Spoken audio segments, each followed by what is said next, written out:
Heavenly Father, as the week draws to a close, we come to you with grateful hearts. Through every task and every trial, you have carried us.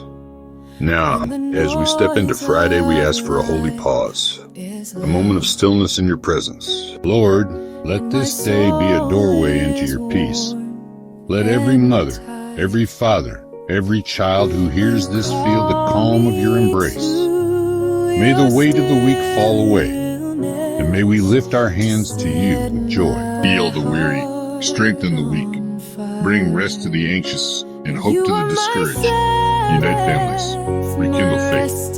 Let our homes be sanctuaries of your spirit as we enter the weekend. We thank you for your goodness, your mercy, and the promise that you are with us. Even now, let this Friday carry your fragrance. Let your glory fill our hearts and our homes.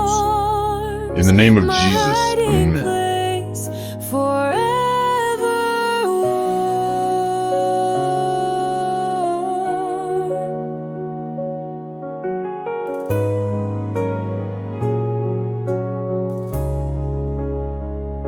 Through every trial